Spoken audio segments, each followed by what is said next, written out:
Shalom keluarga damai, bersyukur untuk pemeliharaan Tuhan dan hari baru yang Tuhan anugerahkan atas kita. Kita akan bersama-sama merenungkan mengenai pembelaan Stefanus di hadapan mahkamah agama. Namun sebelumnya mari kita bersatu dalam doa. Allah Bapa Surgawi, kami akan bersama merenungkan firman-Mu. Berkati kami ya Tuhan, bila firman-Mu menjadi dasar dalam kehidupan kami dan menjadi sumber kekuatan kami. Amin. Bacaan kita terambil dari Kisah Rasul 7 ayat 17-29. Demikian bunyi firman Tuhan. Tapi makin dekat genapnya janji yang diberikan Allah kepada Abraham, makin bertambah banyaklah bangsa itu di Mesir. Sampai bangkit seorang raja lain memerintah tanah Mesir, seorang yang tidak mengenal Yusuf. Raja itu mempergunakan tipu daya terhadap bangsa kita dan menganiaya nenek moyang kita, serta menyuruh membuang bayi mereka supaya bangsa kita jangan berkembang. Pada waktu itulah Musa lahir dan ia elok di mata Allah. 3 bulan lamanya ia diasuh di rumah ayahnya, lalu ia dibuang. Tetapi putri Firaun memungutnya dan menyuruh mengasuhnya seperti anaknya sendiri. Dan Musa dididik dalam segala hikmat orang Mesir, dan ia berkuasa dalam perkataan dan perbuatannya. Pada waktu ia berumur 40 tahun, timbullah keinginan dalam hatinya untuk mengunjungi saudara-saudaranya, yaitu orang-orang Israel. Ketika itu, ia melihat seorang dianiaya oleh orang Mesir. Lalu ia menolong dan membela orang itu dengan membunuh orang Mesir itu. Pada sangkanya saudara-saudaranya akan mengerti bahwa Allah memakai dia untuk menyelamatkan mereka. Tetapi mereka tidak mengerti. Pada keesokan harinya, ia muncul pula ketika 2 orang Israel sedang berkelahi. Lalu ia berusaha mendamaikan mereka, katanya, "Saudara-saudara, bukankah kamu ini bersaudara? Mengapa kamu saling menganiaya?" Tetapi orang yang berbuat salah kepada temannya itu menolak Musa dan berkata, "Siapakah yang mengangkat engkau menjadi pemimpin dan hakim atas kami? Apakah engkau bermaksud membunuh aku, sama seperti kemarin engkau membunuh orang Mesir itu?" Mendengar perkataan itu, larilah Musa dan hidup sebagai pendatang di tanah Midian.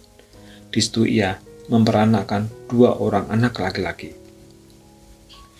Keluarga damai, bacaan hari ini adalah bagian dari ayat 1-53 dengan judul perikop pembelaan Stefanus. Apa sih yang membuat Stefanus harus mempertanggungjawabkan atau memberikan pembelaan? Jawabnya ada di pasal sebelumnya, yaitu pasal 6. Waktu itu Stefanus bersoal jawab dengan mereka. Stefanus mengajarkan firman berkenaan dengan Mesias yang ada di dalam perjanjian lama. Maka orang-orang yang ada di dalam tempat ibadah itu tidak bisa menyangkal kebenaran yang Stefanus berikan. Akibatnya, pada waktu mereka terdesak dan tidak bisa lagi memberikan satu pembelaan, mereka kemudian mulai melakukan hasutan kepada orang banyak untuk menyerang Stefanus. Ada 4 hasutan yang mengatakan kalau Stefanus adalah seorang yang menghujat Musa, menghujat Allah, menghujat tempat kudus, dan menghujat hukum Taurat. Kemudian di dalam pasal 7, dia diberi kesempatan untuk memberikan pertanggungjawaban akan apa yang dia ajarkan dan membuktikan apakah tuduhan kepadanya itu sebuah kebenaran atau hoax. Kesempatan itu dioptimalkan Stefanus, bukan hanya memberikan jawaban, tapi juga berkhotbah. 3 poin di dalam pembelaan Stefanus. Yang pertama, tentang perjanjian lama. Yang kedua, memberitahu apa yang menjadi kesalahan orang-orang Yahudi yang menuduh dan mengadili dia. Yang ketiga, membawa mereka untuk mendengarkan kebenaran tentang Kristus. Di ayat 1-16, Stefanus menuturkan tentang bapa leluhur bangsa Israel, mulai dari Abraham sampai dengan Yusuf. Di sini Stefanus mematahkan hasutan bahwa ia menghujat. Dalam penjelasan mengenai Yusuf, Stefanus sedang mau mengatakan kalau Yusuf adalah tipologi dari Yesus. Dalam perjanjian lama, Yusuf adalah juru selamat bagi bangsanya saat kesulitan pangan. Begitupun Yesus, ia adalah juru selamat kita semuanya. Seperti Yusuf yang kemudian ditolak oleh bangsanya sendiri, saudaranya sendiri, Yesus pun juga ditolak oleh kaum bangsanya sendiri. Nah, bacaan hari ini adalah ayat 17-29 adalah bagaimana Stefanus menceritakan tentang Musa. Musa juga tipologi Yesus. Musa menyelamatkan bangsa Israel dari tanah perbudakan menuju tanah perjanjian. Kristus juga menyelamatkan kita dari perbudakan dosa. Sama seperti halnya Kristus, Musa pun juga ditolak bangsanya. Banyak hal yang mengagumkan di dalam perjalanan kehidupan Musa. Namun ada satu hal menarik dari sikap hidup Musa, yaitu Musa telah keluar dari wilayah aman di dalam istana untuk masuk wilayah iman. Dia harus melarikan diri dari Firaun, namun dalam waktu dia harus kembali menemui Firaun, kembali untuk membawa bangsanya keluar dari Mesir dan masuk ke padang gurun menuju tanah perjanjian. Musa membawa bangsa Israel masuk ke wilayah iman. Pada mulanya, dengan berbagai alasan, Musa menolak panggilan Allah ini. Namun untung bagi Musa, Allah tidak mau ditolak. Satu hal yang dilakukan Musa ketika ia merasa gentar dan tidak pasti akan masa depannya, ia bersandar kepada Allah. Karena Tuhanlah yang mengetahui masa depan kita secara rinci. Akhirnya Musa setuju untuk menjawab panggilan Allah, membawa bangsa Israel memasuki wilayah iman, di mana Allah sendiri yang menunjukkan jalan, menunjukkan keagungannya, kedaulatannya, serta pemeliharaannya. Apa yang bisa kita pelajari dari Musa? Ada dua hal. Yang pertama adalah pertumbuhan. Memang di Mesir, Musa mendapat banyak training dari istana. Namun setelah keluar dari Mesir, Musa belajar tentang apa yang benar-benar penting.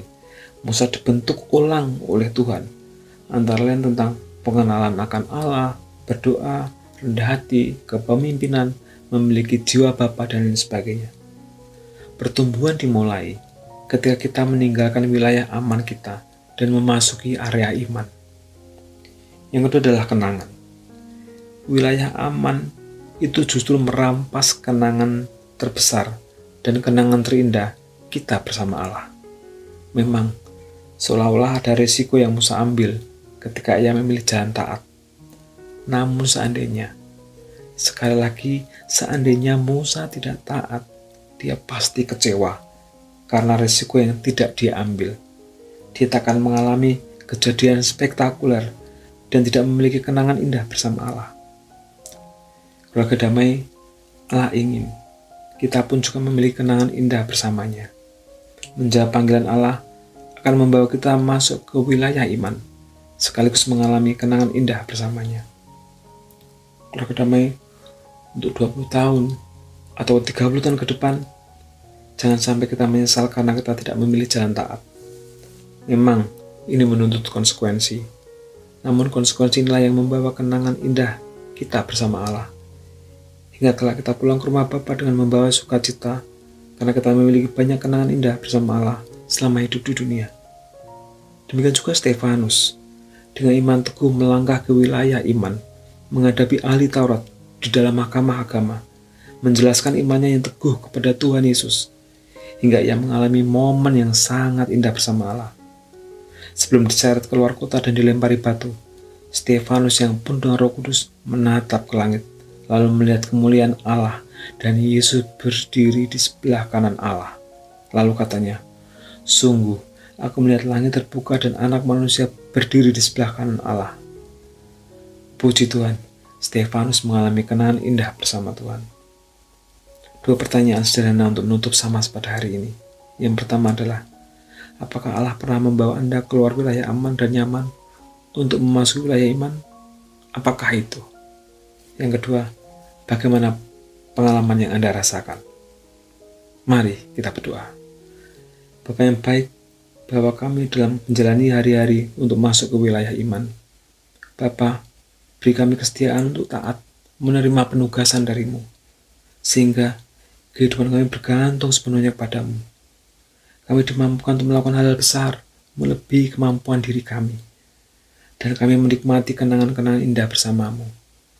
Hanya dalam nama Tuhan Yesus, kami alaskan doa kami. Amin.